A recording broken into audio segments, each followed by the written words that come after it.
Star Citizen's September progress report has landed, and seeing as gamers don't read, let me pick out all the important stuff without the clickbait or dodgy opinions you can find elsewhere.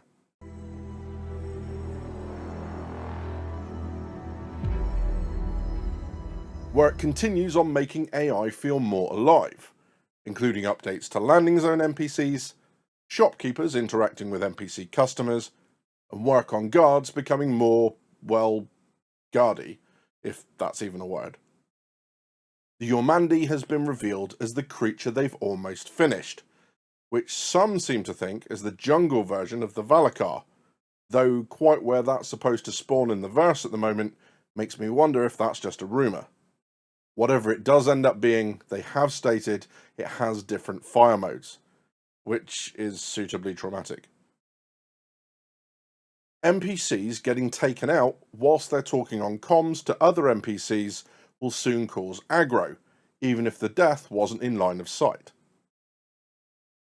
Work on the Mission System 2.0 is progressing towards its next milestone, but the actual description says they're currently breaking down the work and discussing the best possible path to approach the implementation, so it might not be as close as many are hoping. The Aurora and Hammerhead are still being brought up to gold standard.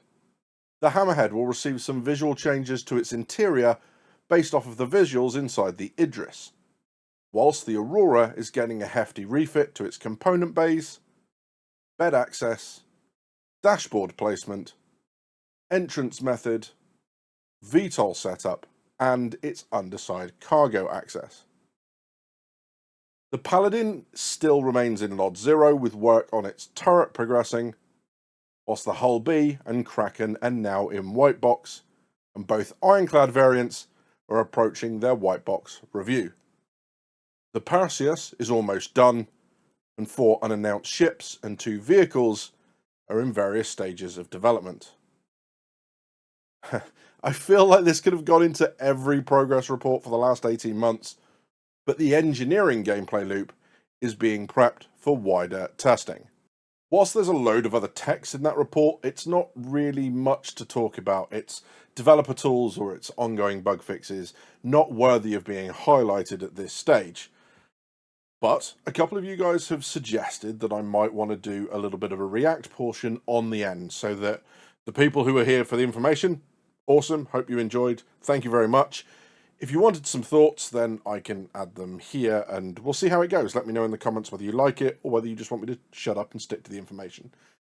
The one bit I do want to hone in on here is something that I haven't actually mentioned, because I don't think it's really worthy of being mentioned as a highlight.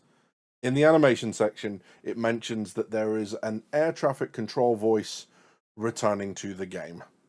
And people, I guess rightly or wrongly, have gone, well, the only air traffic control voice that we've lost from the game was the one for Levski, and then have made the monumental leap that this somehow means that NYX is coming this year. I don't believe you. I think that's probably one of the most tenuous links I've seen in the history of looking at Star Citizen. And hey, look, full disclosure to you guys, right? This is a really easy stance to take as a content creator, because I don't think it's happening. But if I'm wrong, we get another system by the end of the year. So it really is a win-win from my point of view. I'm just trying to, I guess, manage some expectations. I don't think NYX is coming. I think a returning voice is just that, right? It didn't even, I don't think that even you can say with 100% certainty it's the same voice lines. It might just be returning to other locations, potentially to, you know, stations out in Pyro or whatever, right? So I'm not buying it. Sorry. Other than that, not much to stand out here, other than the Paladin. The Paladin, they're still working on its turret. And that's, given the fact that this report has come out less than 2 weeks before CitizenCon, that's a lot of work to do to finish its Lot 0 gate review and then finish being closed out in preparation for CitizenCon release, which is what I think a lot of people were guessing. It might still happen, but I'm less sure now than I have been in a while. I still think the Perseus are IAE, but again, might be wrong. I'm not massively bothered by when ships come out. Even the Perseus, I'd much rather it comes out when it's ready. But you know, happy to take a punt at a guess at this stage. As always, all of the information is in the description, in the video, the link to the report and all that sort of stuff, because I always try to link my sources. But I hope you've enjoyed this, and let me know, is this little bit of a react and a little bit of thoughts at the end helpful, or do you just want me to stick to the tagline of all the information, no opinions? It's up to you guys. You've been watching Drinkers with Gaming Problems. Thank you very much for stopping by. I'll see you soon.